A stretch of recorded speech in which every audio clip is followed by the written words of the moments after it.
Здравствуйте, это проект «Прямой разговор». Сегодня гость нашей студии – председатель Совета Северо-Остинского регионального отделения Общероссийской общественной организации «Деловая Россия» Роман Абеев. Добрый вечер, Роман Витальевич. Я благодарю вас за то, что вы сегодня нашли время и пришли к нам в студию. Тоже приветствую вас, очень приятно, конечно, мы всегда готовы с вами взаимодействовать. 15 регион, мы всегда читаем, смотрим его. Спасибо большое за приглашение. Роман, около 10 лет назад появилась ваша организация, которую вы возглавляете. Сколько людей в нее входит и чем вы занимаетесь? Наша организация гораздо больше, просто нашему региональному отделению, наверное, в следующем году будет около 10 лет. Мы были зарегистрированы, начали работу, и, в принципе, на сегодня у нас уже есть свое место в общественной жизни республики, в предпринимательской среде. Я был вообще инициатором создания регионального отделения и стоял у истоков нашего регионального отделения. У нас на сегодняшний день мы почистили ряды тоже, 15 человек. Почистили ряды, чтобы как-то никого-то не смущало. Это мы тех, кто не видит интереса в участии в нашей организации, не проявляет активности, все, мы поговорили с ними, и они ушли с нашей организации. На сегодняшний день у нас, я считаю, все активные товарищи, которые и для себя находят какие-то выгоды от участия в организации, и участвуют в общественных каких-то мероприятиях и активностях, которые несут пользу республики. Организация «Деловая Россия» – это союз предпринимателей нового поколения российского бизнеса. Чем она отличается от других? Наша организация работает в среде крупного и среднего бизнеса. Практически весь крупный и средний бизнес он представлен в нашей организации. Я говорю о федеральной нашей части организации. Одним из условий является, что это не сырьевой. Именно те, кто создает добавленную стоимость, работает с производством, реальным производством, а не с сырьем и материалами. У нас во всех регионах, включая новые, есть региональные отделения. Мы представлены во всех регионах, то есть есть и горизонтальное взаимодействие между региональными отделениями. То есть если нужно кому-то предпринимателю, состоящему в деловой России, выйти в другой регион, мы хорошая площадка для того, чтобы обратиться в любой регион и выйти туда. Одна из задач – это защита бизнеса. Какая работа проводится в этом направлении и как часто возникает такая необходимость? Для защиты предпринимателей есть институт омбудсменства. У нас должен быть в республике, как и во всех регионах, омбудсмен по защите прав предпринимателей. Мы занимаемся больше такой рискоориентированный подход, больше по предотвращению, по предварительному работе с предпринимателями, как-то их предостеречь, как-то создать условия для того, чтобы они могли осуществлять свою предпринимательскую деятельность и не нарушать законы, и оставаться в рамках действующего законодательства. То есть, это обычный процесс. Сама защита бизнеса – это немножко не наша стезя. Мы работаем больше именно с предпринимателями, которые работают, и на перспективу. Проводим различные мероприятия, где собираем предпринимателей, рассказываем им о различных нововведениях, которые в предпринимательской среде есть и которые могут быть. Это и завтраки, это различные семинары. Мы участвуем практически со всеми исполнительными органами в общественных советах. Это лоббирование интересов предпринимателей. Это работа с этими органами для того, чтобы создать благоприятную среду для осуществления бизнеса, для привлечения инвестиций. По всем обращениям предпринимателей тоже проводим взаимодействие с нашими федеральными органами. Бывает очень часто, что мы не находим здесь ответ на какой-то вопрос, мы обращаемся туда, смотрим, как это было реализовано, или как эта проблема разрешилась в другом регионе, или какие есть варианты, и пытаемся это здесь тоже провести. Как вы продвигаете интересы бизнеса и взаимодействуете с органами власти? Мы входим во все общественные объединения, в том числе и в надзорных органах, в силовых органах, во всех министерствах, в инфраструктуре поддержки предпринимательства. Практически не бывает случаев, чтобы мы отказались от какой-то активности в этой среде. И в первую очередь защищаем интересы наших местных производителей, наших местных предпринимателей. Про нас уже знают, с нами работают, нас не игнорируют. Поэтому считаю, что эта работа очень эффективна, и она должна быть продолжена. 10 лет во главе общественной организации, несомненно, были какие-то моменты сложности.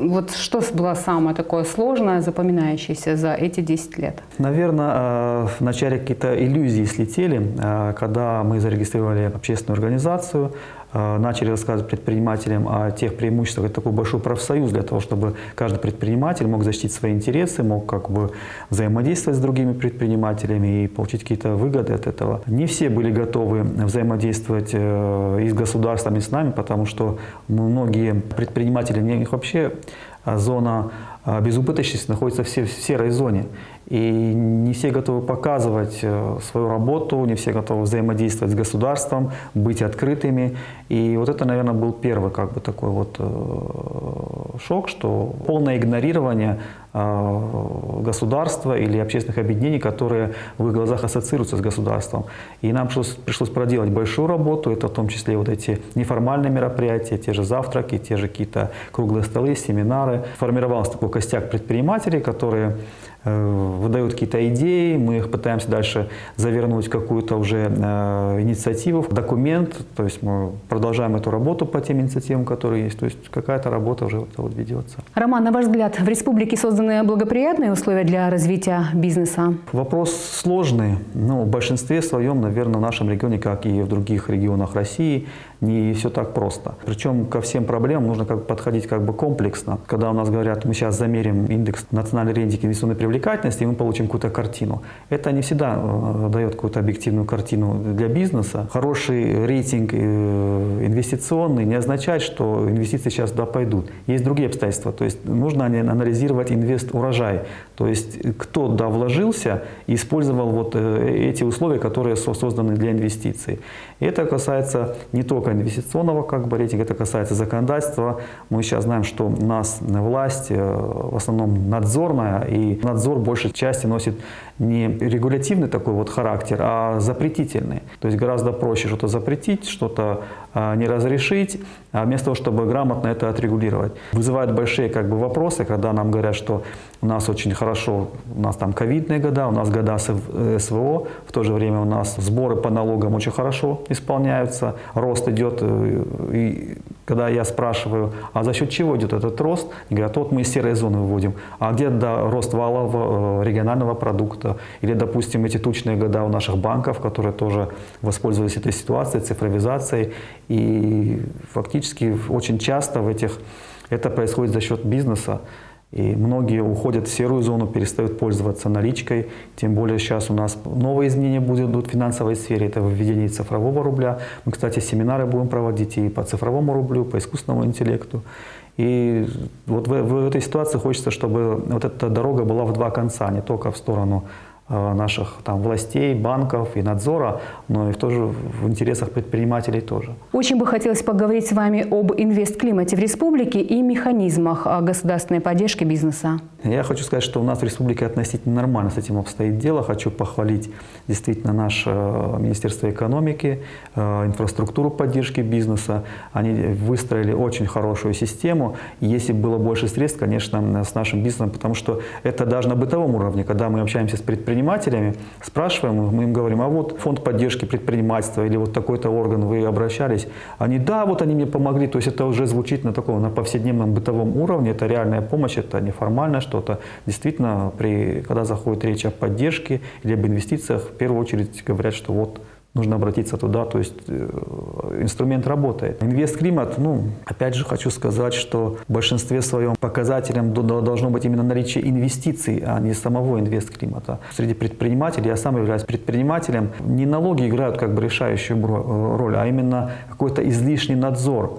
То есть очень часто многие готовы платить повышенный налог, но лишь бы их время не отнимали наши надзорные органы, они готовы быть прозрачными. Государство, с одной стороны, делает неуклюжие шаги в пользу того, чтобы как-то поддержать. Говорят, вот мы сократим количество проверок там, но дело не в количестве проверок. Я не за сокращение количества проверок. Пускай проверок будет больше, но они должны проходить в абсолютно прозрачном, спокойном режиме для самого предпринимателя и нести за собой какие-то для него выводы, но никак не санкции. Если надзор зашел к предпринимателю, если он нашел у него какое-то нарушение, то этот минус должен быть в рейтинге и самого куратора от этого надзорного органа. Это никак не его достижение, а его упущение. То есть нужно выстроить по-другому все. И вот сейчас, слава богу, внедряется институт предварительного визита надзорного органа, который не влечет за собой никаких санкций. Надеюсь, это принесет какие-то плоды, и мы движемся как бы в правильном направлении. Роман Витальевич, 10 лет, можно сказать, практически позади, но не могу не спросить, что планируете, над чем работаете, что предполагаете, о планах чуть-чуть. Довольно сложная как бы обстановка в бизнес-среде. Я объясню, в чем сложность. Для бизнеса нужно как бы спокойствие, для бизнеса нужен какой-то горизонт. Сейчас тяжело выстраивать какой-то горизонт планирования, я не говорю уже там о 10-летнем горизонте, даже на 3 года это сложно выстроить какие-то планы. Это бизнес буквально подкашивает очень сильно. Поэтому мы со стороны как бы и деловой России с инициативами подходим к тому, чтобы можно было создавать какие-то такие вот кластеры, где можно будет иметь какой-то график, какую-то дорожную карту, которую можно будет как бы выполнить. Привлечение средств на Северный Кавказ. Я еще являюсь координатором деловой России по всему Северному Кавказу, поэтому меня очень интересует именно интеграция. Я считаю, что туризм Северного Кавказа должен быть един. Туризм Северной Осетии должен быть составной частью туризма Северного Кавказа. И турист, который приезжает в Чечню или к нам, это гость всего Северного Кавказа. Надо выстраивать другую систему работы за интеграцию, за кооперацию. У нас практически нет кооперации межрегиональной. Это не только касается туризма, это касается и сельского хозяйства. Мы пытаемся копировать то, что в других регионах, вместо того, чтобы кооперироваться и создавать цепочки какие-то по кооперации, по переработке. Но я думаю, что вот это путь, который мы будем продвигать. Мы его начали, наверное, года 2-3 назад. Сейчас продолжаем это делать. Плюс еще надеемся, что будет какая-то определенность и экономическая, и политическая, потому что многие сферы в связи с этой обстановкой были закрыты. У нас экономика и производство, вообще многие сферы были завязаны на импортных поставщиков зарубежных, которые многие из них оказались недружественными. Локализация, ее невозможно сейчас как бы быстро сделать. Это долгие процессы. Это процесс, который занимает, если не десятки лет, то многие года. И выстроить на ровном месте то невозможно. Поэтому надеемся, что будет какая-то технологическая независимость. Тоже к этому мы вот сейчас вот работаем и с Министерством промышленности, Фондом развития промышленности. Это то, что в регионе у нас. Надеюсь, вот в этих направлениях мы будем продолжать работу. Мы живем как бы в непростое время, и в настоящее время технологии очень большую часть нашей жизни занимают, облегчают многие сферы нашей жизни, новые сервисы появляются. Но в последнее время довольно сильный скачок получила как бы технология искусственного интеллекта. Это не что-то новое, это наработки в этой сфере были из середины прошлого века. Периодически были какие-то периоды, когда забывали об этом, потом опять новое развитие, когда появлялись новые алгоритмы, теории в этом. Вот на сегодняшний день этот инструмент, он стал рабочим, то есть его можно использовать для решения каких-то повседневных задач. Порог доступа снизился, то есть фактически любой грамотный человек может это использовать для своей работы. Мы вот недавно проводили семинар для бизнесменов, как бизнес может использовать искусственный интеллект в своей работе. Показали порядка 20 направлений, 20 видов использования, как это можно делать. Конечно, это большой мизер. Это все равно, что, допустим, в 90-х годах проводить использование интернета для бизнеса.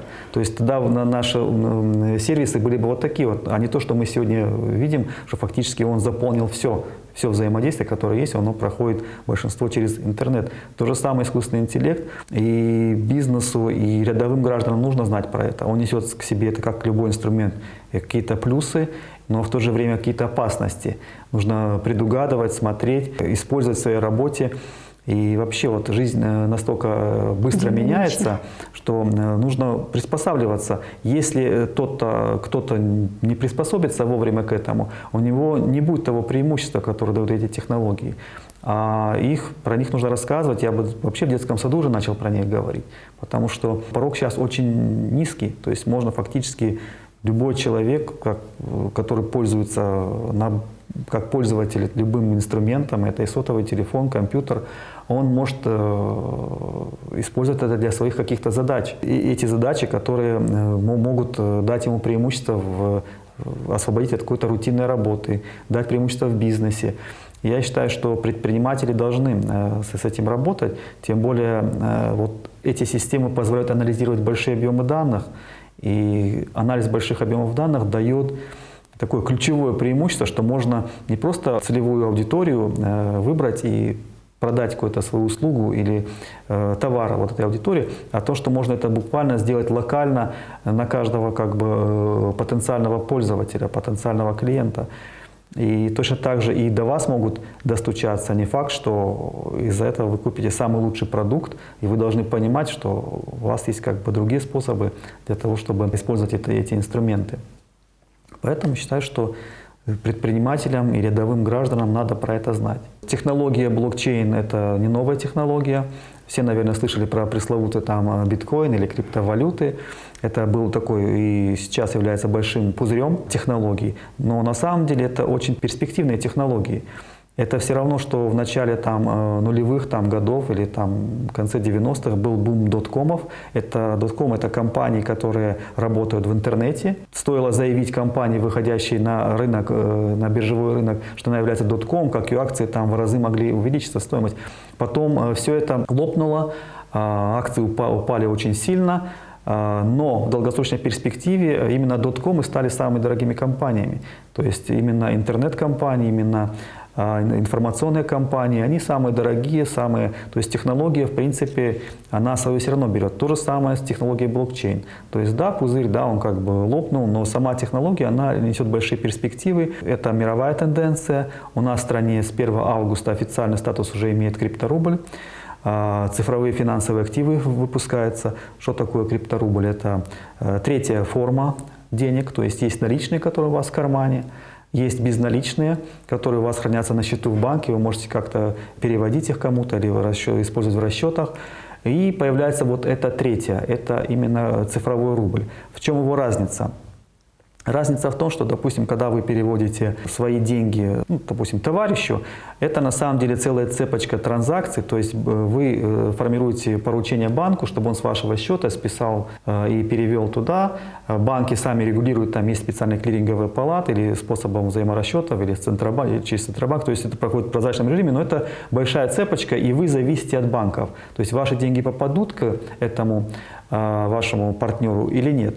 Все на сегодняшний день красиво, быстро выстроено, система быстрых платежей работает в секунды, но на самом деле нужно понимать, что реально этот платеж отличается от того, что вы берете из кармана деньги и передаете этому человеку. То есть банк может заблокировать этот платеж и все что угодно может быть.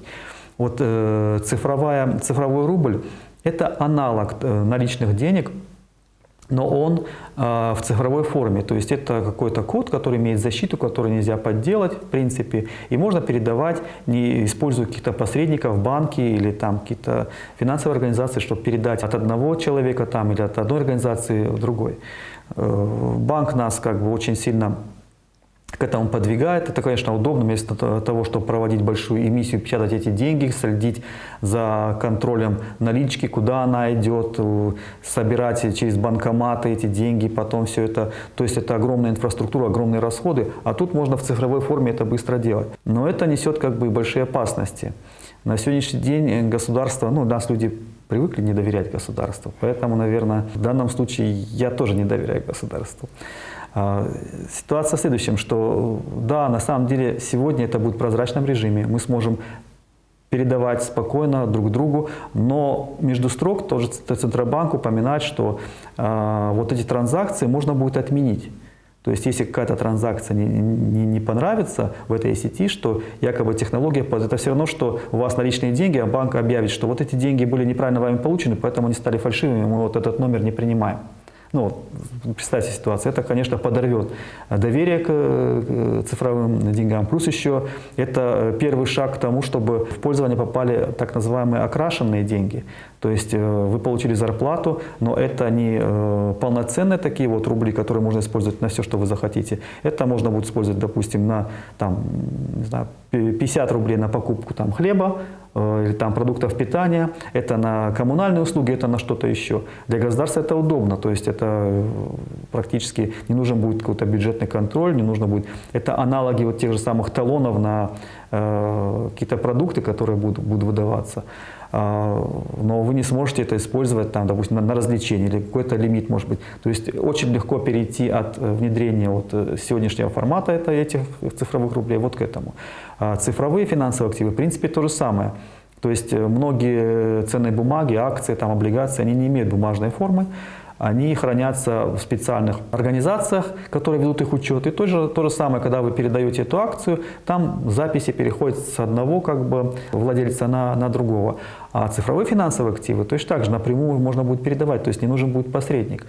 И технология блокчейн, она может касаться всего. То же самое, допустим, не знаю, Росреестр, да, и реестр имущества. Он может храниться то же самое в блокчейне, и ваша запись будет у вас. То есть вы передали, вам нужен Росреестр для того, чтобы, допустим, передать свой дом тому-то. То есть это технология, которая убыстрит взаимодействие, сделает его более простым. Огромное количество посредников они не нужны будут. Кстати, вот как предприниматель я даже предлагал один проект. Есть конкурс «Энергопрорыв», Россети организует. И мы по технологии блокчейн поставка энергоресурсов, то есть электроэнергии, то это то же самое. То есть можно избавиться от огромного количества посредников. Это ФРМы, сети ФСК, МРСК. В прозрачном режиме видеть буквально каждый киловатт, который от источника до вас дошел, какие смарт-контракты по дороге пришлось погасить, какие оплаты там прошли. То есть все абсолютно прозрачно. Видно, где узкие места, которые можно допустим, добавить сети какие-то или увеличить пропускную способность. То есть сама технология, она очень перспективна, примерно как интернет в начале 90-х. Это даст очень большие преимущества, но это инструмент. Инструмент можно использовать в разных целях. Надеюсь, что он даст больше плюсов, чем минусов. Поэтому мы готовы об этом говорить, готовы всегда встречаться с предпринимателями, с инициативами, знакомиться и знакомить их с тем, что есть. Хочу предложить всем заниматься своим делом, бизнесом, потому что у нас есть эти возможности сейчас, это можно использовать. И чтобы вам не говорили, все зависит от вас. То есть это ваша целеустремленность, ваша работоспособность, и вы добьетесь успеха, и будете обеспечивать и себя, и будете владельцем своего времени, своей жизни, и создадите что-то очень хорошее и полезное для других людей, для республики. Роман Витальевич, я благодарю вас за то, что вы нашли время и пришли сегодня к нам в студию. До новых встреч. Спасибо вам.